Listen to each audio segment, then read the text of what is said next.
말씀을 나누기 전에 한 가지 좀 질문을 좀 하겠습니다.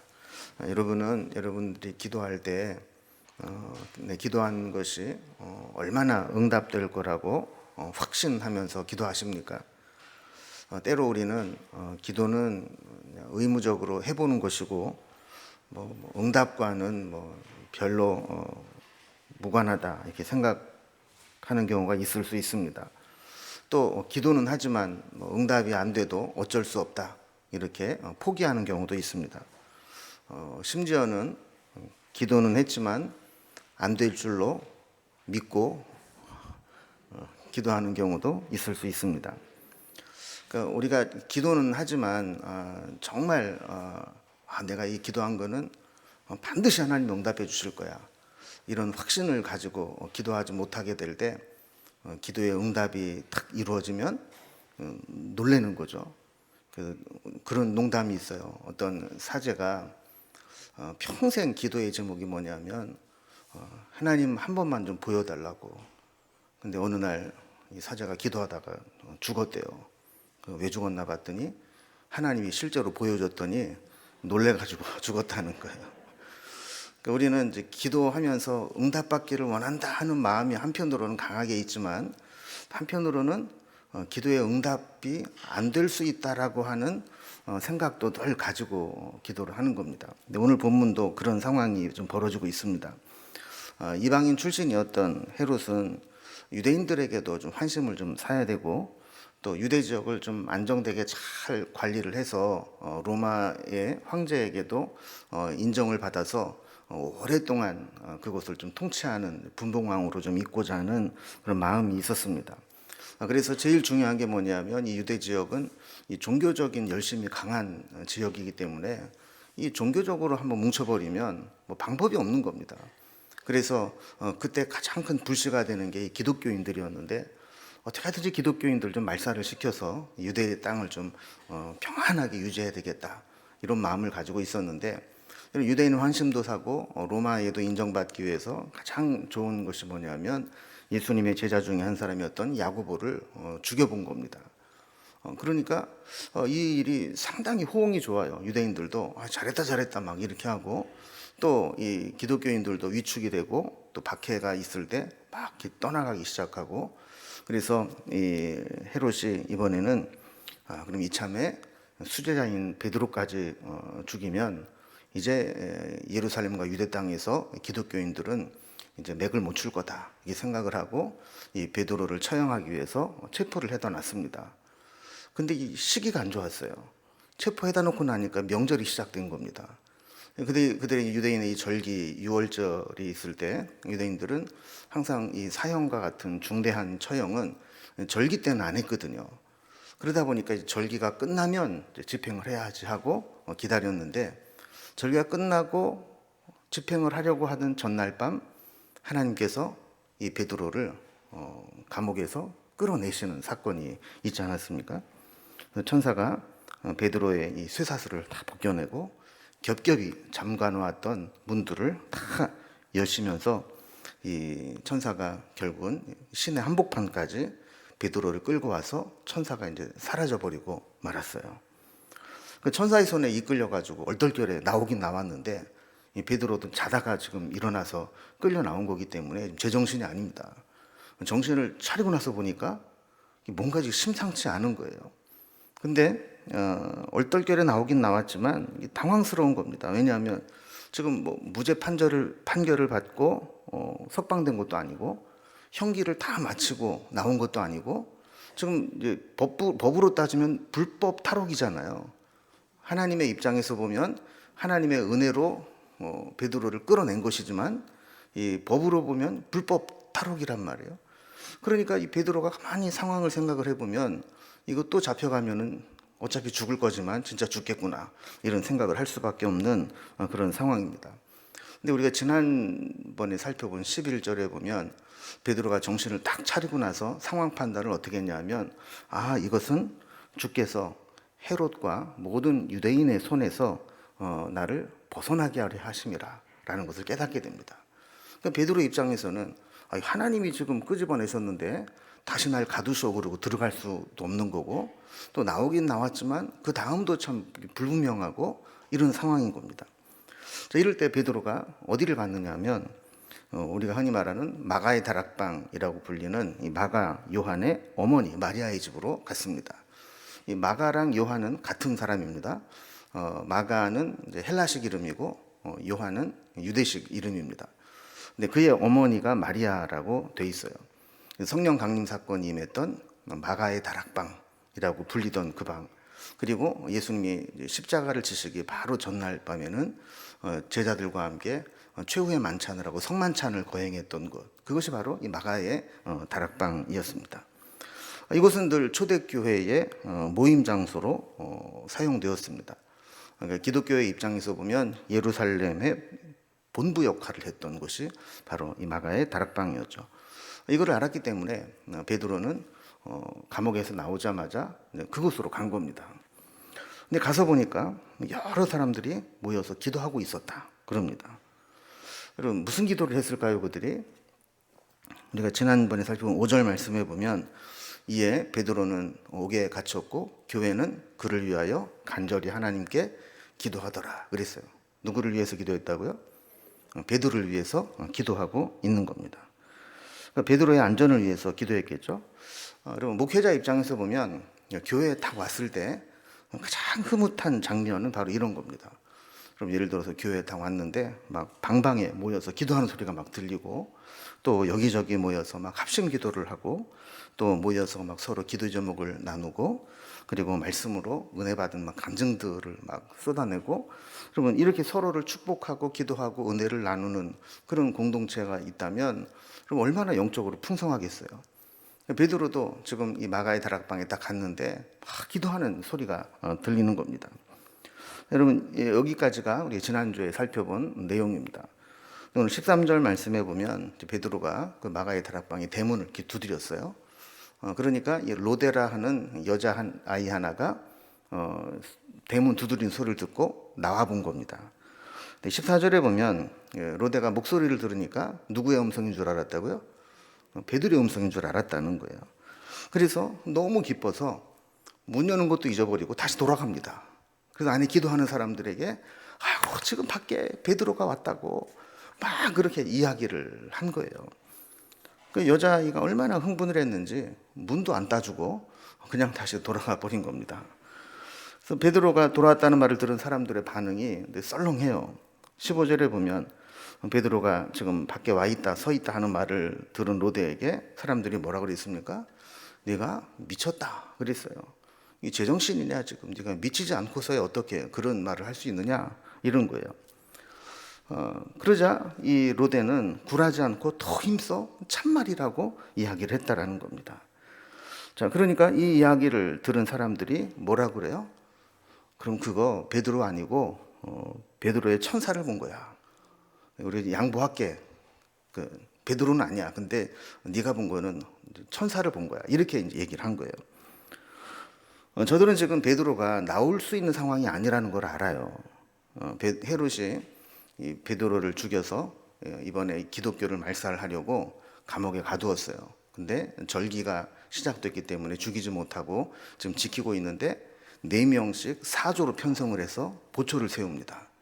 감옥 안에도 둘을 집어넣어 가지고 한쪽에 하나씩 쇠사슬을 매놨어요, 사람에게. 그러니까 이 얘기는 죽이기로 작정을 했다는 거 아닙니까? 그런데 그런 베드로가 지금 나와서 여기에 지금 왔다. 이건 있을 수 없는 일이라는 겁니다. 근데 우리가 이제 기도한 것과 한번 연관을 시켜서 한번 생각을 해보면, 여러분, 이 상식적으로는 그 사람들의 반응이 맞는 거죠, 그죠? 베드로가 나올 수가 없는 상황이에요. 근데 그들은 지금 어떤 기도를 했어요? 5절에 아까 살펴본 것은 그를 위해서 기도했다라고만 돼 있지만, 우리가 이제 입장을 바꿔놓고 생각하면 어떻게 기도했는지 우리가 감이 오잖아요, 그죠? 예를 들어서 제가 이렇게 설교를 이렇게 하고 있는데 뭔가 오해가 생겨가지고 이 뭐 국가보안법 위반 이렇게 뭐 제가 갑자기 끌려갔어요. 내일 사형이 집행된다고 좀 알려져 있어요. 그럼 여러분, 교회에서 뭐라고 기도를 하겠어요? 아유, 전 양반 죽는 거는 뭐 지 팔자고 그냥 그냥 고통스럽지 않게나 죽게 해주세요. 뭐 여러분 이렇게 기도하겠어요? 아니면 지금 뭔가 단단히 꼬이고 오해가 돼서 지금 죽을 수밖에 없는 상황이지만 하나님 기적 같은 은혜를 베풀어서 다시 좀 풀려나게 해주세요. 여러분 그렇게 기도하겠어요? 예. 여러분 잘하는 기도는 내 주여 뜻대로 행하시옵소서, 그게 이제 맞는 기도지만 그렇다고 또 그렇게만 기도하기엔 또 인정머리가 없잖아요, 그죠? 그러니까 이 마가의 다락방에 모여 있었던 성도들도 아마 분명히 그렇게 기도했을 거예요. 지금 베드로, 사도 베드로가 지금 감옥에 갇혀가지고 좀 내일이면 죽는다 지금 그러고 있는데, 하나님 제발 좀 기적을 베푸셔서 나오게 해주세요, 이렇게 기도했을 거 아닙니까? 근데 지금 결과적으로 보면 기도한 대로 됐습니까? 안 됐습니까? 기도한 대로 됐어요. 베드로가 나왔다는 거예요. 근데 그 이야기를 듣고 믿어요, 못 믿어요? 못 믿어요. 그러니까 그들은 기도하면서도 베드로가 못 나올 줄로 믿습니다, 그러고 기도를 했는 건가요? 이게 이제 우리의 아이러니라는 거죠. 우리도 사실은 뭐 믿음으로 기도하는 것처럼 보이지만 사실 가만히 생각을 해보면 이 기도하면서도 우리가 의심할 때도 있고 또 포기할 때도 있고 또 때로는 불신할 때도 있고 그런 거죠. 그럼 지난 주일날 우리가 설교 말씀을 살펴보면서 필립 양시 이 목사님의 책을 몇 권 소개했잖아요, 그죠? 내가 고통당할 때 하나님은 어디에 계시는가? 하나님 당신께 실망했어요. 뭐 이런 이제 고백들을 왜 해요?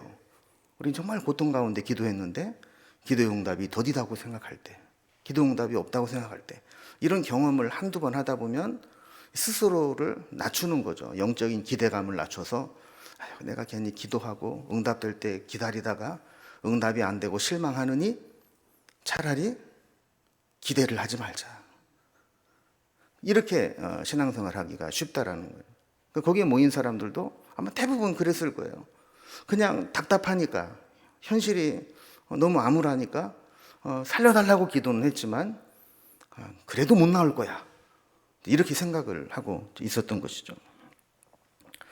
여러분도 혹시 그런 경험을 하신 분이 있을지 모르겠어요. 그럼 우리가 이제 기도에 몰입을 하다 보면 하나님께서 나도 모르는 사이에 내가 상식적으로 생각하고 있던 것을 초월하는 기도 제목을 주실 때가 있어요. 이걸 우리는 뭐 비전이라고 뭐 표현을 하기도 하는데, 이렇게 하나님께서 평소에는 내가 생각하는 그 수준을 넘어서는 기도 제목이 나도 모르게 툭 튀어나올 때가 있어요. 정신을 차리고 보면 에이 그래도 안 될 거야, 이렇게 생각이 들지만 또 기도하다 보면 또 그게 생각이 나고 그럴 때가 있어요, 그죠? 여러분 예를 들어서 제가 기도를 하는데 우리 교회가 주일날 곧 1000명 이상 모이는 교회가 되게 해주세요 라는 이 기도 제목이 막 생각이 난다고 한번 가정을 해보면, 여러분 지금 당장 조만간 우리가 그렇게 될 가능성이 몇 퍼센트나 될까요? 50%? 예. 50% 쓰는 김에 조금만 더 써보시죠. 예. 예. 그래서 만약에 그런 기도 제목이 막 생겼어요, 제가. 근데 깨나서 보면은 아유 지금 뭐 코로나 끝나고 좀 나오던 사람도 안 나오는 판에 그게 가능하겠어? 그리고 한국 교회가, 기독교가 뭐 다 지금 쇠퇴한다고 그러는데 뭐 그런 일이 일어나겠어? 막 이런 생각이 뭐 들지 않겠어요?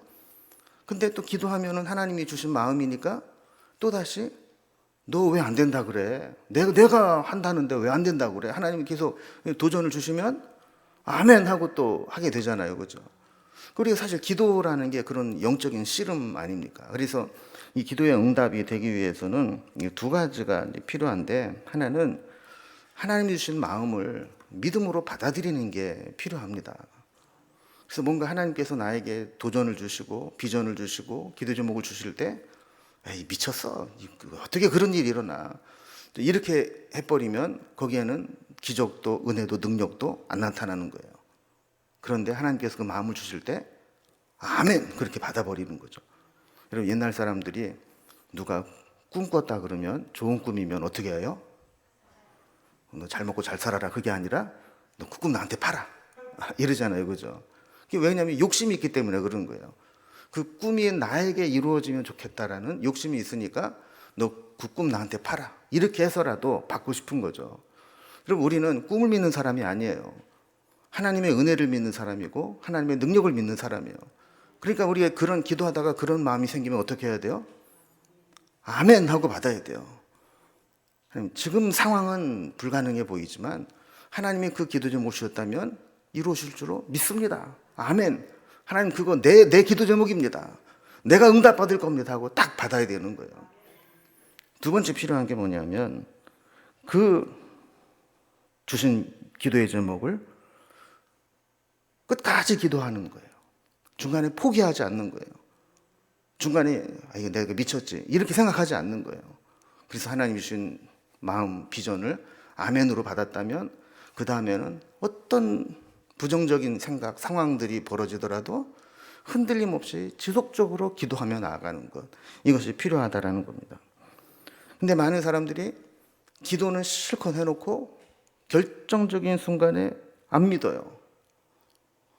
뭐 때로는 뭐 작정도 하고 뭐 금식도 하고 하는데 정말 결정적인 순간에는 하나님보다 돈을 의지하고 사람을 찾아 나서고 또 통계를 보고 우리의 상식선에서 다시 생각하자고 그러고 이러면서 하나님의 그 은혜, 하나님의 능력보다는 내가 경험한 것을 더 의지하기가 쉽다라는 거예요.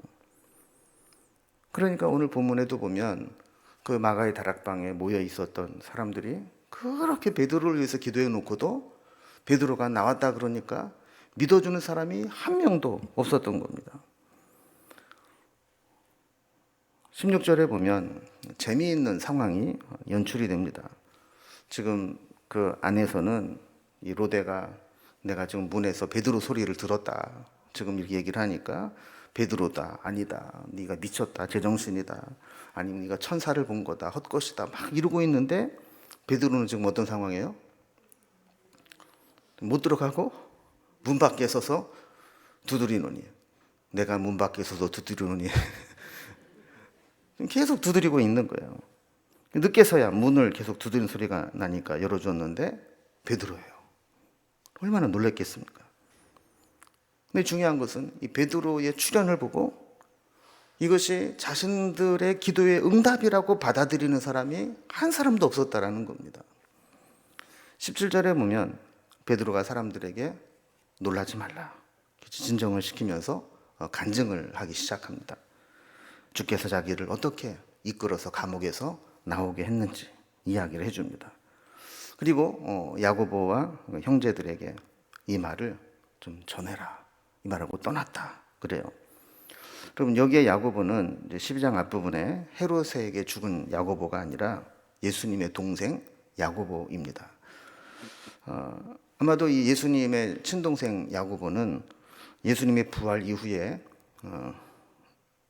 예수님의 공동체의 리더 그룹으로 나온 것 같아요. 그래서 사도행전 15장에 보면 그때 당시 예루살렘 교회 총회장을 이 야고보가 하고 또 야고보서를 기록하기도 하고 그런 야고보가 되는 것이죠. 자, 베드로가 그들에게 이 일을 이야기해달라, 전해달라 하면서 다른 곳으로 떠났다 그래요. 근데 이제 한국말로는 그냥 떠났다 이렇게 가볍게 돼 있는데 사실은 이게 이제 그 사도행전에는 아주 중요한 획을 긋는 말입니다. 왜냐하면 9장 후반부부터 지금 12장까지를 소 제목을 잡는다면 뭐라고 한다고 그랬어요? 베드로 행전. 9장 후반부부터 12장까지는 베드로가 주인공인 거예요. 그런데 떠나니라 하면서부터 주인공이 바뀌어요. 그래서 우리가 다음 시간부터 살펴보게 될 13장부터는 바울이 주인공이 돼서 1차, 2차, 3차 전도 여행을 이끌어 나갑니다. 물론 15장에 총회 때 베드로가 잠깐 언급이 되기는 하지만 이 어떤 하나님의 역사의 주도권은 여기까지가 베드로의 사역이고 그 다음부터는 이제 바울의 사역으로 넘어가는 것을 보게 됩니다. 자, 18절을 이어서 보면 감옥에서는 난리가 났습니다. 6월절이 지나고 이제 베드로를 처형하려고 헤롯이 찾는데 베드로가 없어졌습니다. 지키던 군인들은 베드로가 어떻게 되는지를 알지를 못합니다. 결국 19절에 보면 헤롯은 파수하는 군인들을 붙들어다가 신문을 하고 모른다. 그들 뭐 알겠어요? 그들을 죽여라. 이래서 죽임을 당하고 맙니다. 악한 자 밑에 있으면 험한 꼴을 당하게 되는 거죠. 자, 이렇게 해서 교회가 기도할 때 기도하고 자기도 못 믿었지만 하나님이 응답하시는 사건이 지금 일어나고 있었던 겁니다. 두 번째로 기도할 때 또 믿을 수 없는 일이 하나 일어난 사건이 일어납니다. 그게 뭐냐면 그렇게 야고보를 죽이고 베드로를 죽이려고 하고 교회를 몰살시키려고 했던 헤롯이 갑자기 죽게 되는 사고가 일어나게 된 겁니다. 자, 20절에 보면 헤롯과 두로 시돈과의 어떤 정치적인 상황이 좀 복잡하다라는 것을 보여주는 단서가 나옵니다. 근데 헤롯이 이 두로와 시돈 사람들에 대단히 노여워했다 그래요. 그러니까 뭔가 좀 정치적으로 좀 꼬여 있다는 이야기죠. 그런데 이 두로와 시돈은 해안 도시입니다. 그래서 지중해 쪽으로 해안 도시이기 때문에 농사를 지을 수 있는 땅이 없어요. 그러니까 먹을 것을 어디에서 수입을 했냐면 이 갈릴리 지역에 있는 곡식들, 옥수수 같은 것들을 수입을 해서 양식으로 삼고 있었습니다. 그런데 이제 문제가 뭐냐면 헤롯이 두로 시돈 사람이랑 안 좋아요. 그러니까 이 양식을 무기화하는 거죠. 그래서 그래? 그럼 니들 곡식 안 팔아. 수출 금지령을 내려버린 겁니다. 그러니까 당장 먹을 게 없으니까 누가 몸이 달아요? 두로와 시돈 사람들이 몸이 단 거예요. 그래서 이제 줄을 댑니다. 누구를 대면 좋을까 했더니만 헤롯의 침소 맡은 신하 블라스도라는 사람하고 줄이 쓴 거예요. 그 사람에게 설득을 해서 좀 헤롯과 좀 화해하는 자리를 좀 마련해 달라. 이래서 모임을 갖게 되는 겁니다. 그래서 아마도 이 정치적으로 이렇게 경색됐던 이 국면을 이 화해 자리에서 좀 풀어보려고 좀 했던 것 같아요. 그래서 21절에 보면 그렇게 해서 화해 자리가 마련이 되었고 헤롯은 아주 왕복을 근사하게 차려입고 아주 목에 힘을 주면서 거기에 단상에서 백성들에게 연설을 하게 됩니다. 근데 22절에 보면 이 두로와 시돈 사람들이 곡식을 수입해 가려면 어떻게 해야 돼요? 이거를 좀 잘해야 되잖아요. 그래서 어떻게든지 헤롯의 마음을 좀 풀어줘야 되니까 이 헤롯의 연설을 듣고 뭐라고 그래요? 아, 이건 신의 소리지 사람의 소리가 아니라고 이러면서 이 헤롯을 막 신격화하면서 막 높여준 겁니다. 아첨의 은사를 가진 사람 보면 참 대단하죠. 우리 같으면 막 닭살이 돋아서 어떻게 저런 소리를 할 수 있나 싶은데도 그런 거를 아주 기가 막히게 잘하는 사람들이 있어요. 그러면서 당신은 사람이 아니라고 신이라고 뭐 이럴 때 헤롯이 얼마나 기분이 좋았겠습니까? 근데 헤롯의 반응이 어땠냐면 부정도 긍정도 안 했습니다. 성경에 이걸 뭐라고 표현했냐면 그 말을 듣고 하나님께 영광을 돌리지 않았다 그래요. 그래서 죽고 맙니다. 여러분 여기서 중요한 것 하나 얻게 되는데 그게 뭐냐면 우리가 스스로를 높이지 않아도 아니라고 말해야 될 때 아니라고 말하지 않는 것도 잘못이 될 수 있다는 겁니다. 이 헤롯은 어떻게 보면 아첨하는 데 중독이 돼 있는 사람이에요. 여러분 이 지도자들이 참 조심해야 되는 게 아첨하는 사람들에게 휘둘리면 안 돼요. 저는 참 감사한 게 우리 교회 교인 중에서 저에게 아첨하거나 칭찬하는 사람이 한 분도 없어요. 제가 기도할 때마다 너무너무 감사해요. 제가 교만해질까 봐 아무도 그런 분이 없어서 얼마나 감사한지 몰라요. 그런데 주변에서 뭐 자꾸 비비고 우리 목사님 최고라고 우리 목사님 설교가 최고라고 막 이렇게 하면은 제가 진짜 최고인 줄 알고 이성을 잃어버린단 말이에요. 헤롯도 마찬가지죠. 헤롯도 옆에서 자꾸 아부를 하고 그러니까 아마 그 두로와 시돈 사람들이 이미 사전에 다 조사를 한 거예요. 헤롯이 어떻게 하면 마음이 풀어질까? 그랬더니 이거를 좋아하더라.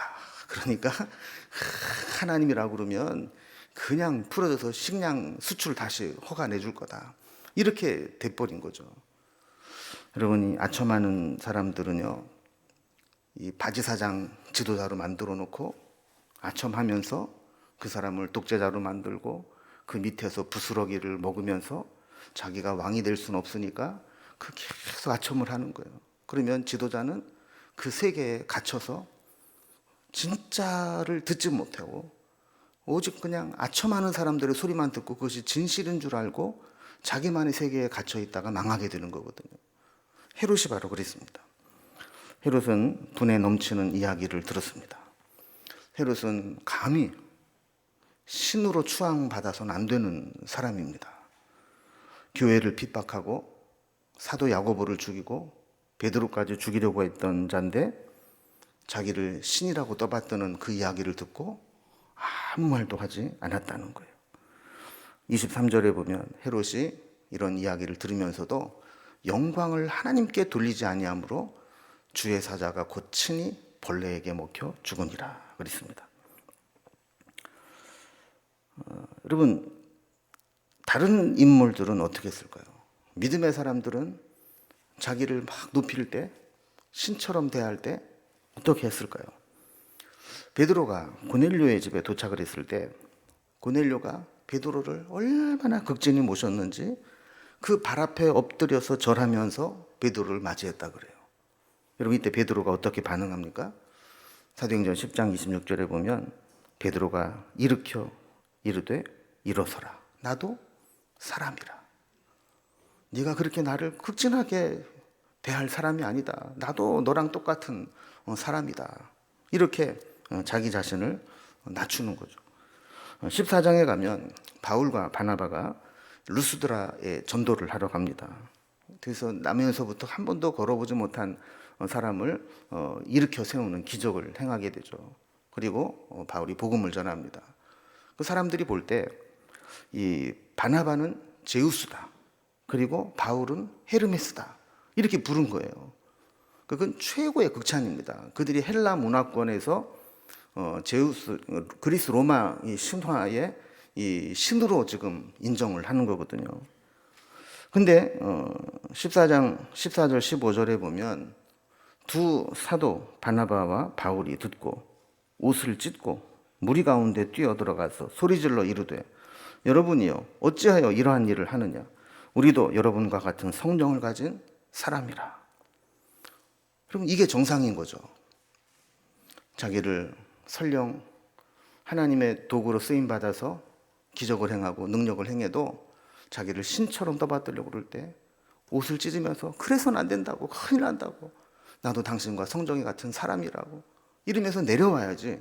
그래서 우쭐해가지고 그럼 그렇다고 그래 뭐 이러면서 그냥 자기를 신처럼 이렇게 교만해지게 되면 하나님 앞에 책망을 받게 된다라는 겁니다.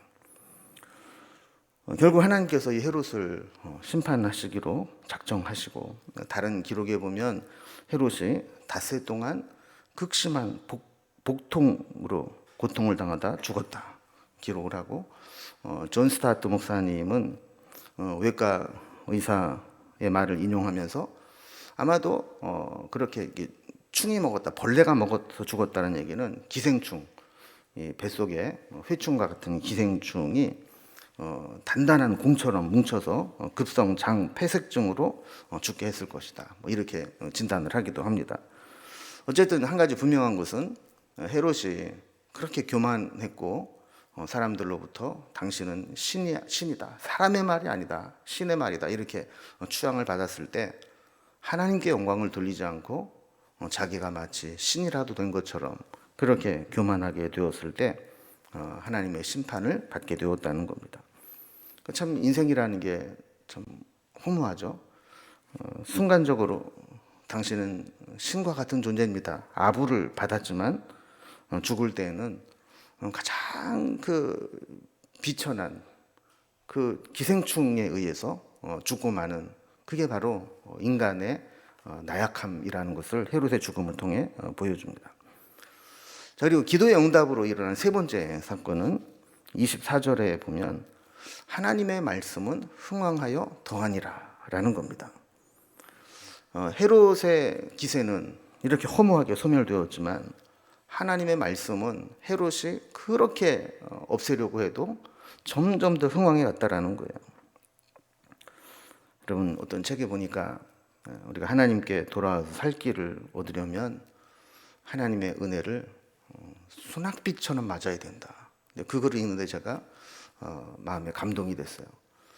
일주일에 한 번 정도 찔끔찔끔 이렇게 받아서는 겨우 영적인 그 기가를 해갈하는 데 그치지 은혜에 잠길 수가 없어요. 그래서 우리가 매일 하나님 말씀으로 묵상을 하고 이렇게 수요일도 나오고 금요일도 나오고 어떻게든지 말씀을 붙잡고 살려고 소낙비를 맞는 심정으로 은혜의 자리에 나와야지, 그냥 겨우 일주일에 한 번씩 그냥 죽지 않을 정도로만 은혜를 받아서는 하나님의 은혜를 이제 받을 수가 없는 겁니다. 그래서 이 초대교회에는 하나님의 은혜가 이렇게 임하게 되고 말씀이 흥왕하여져 갔다.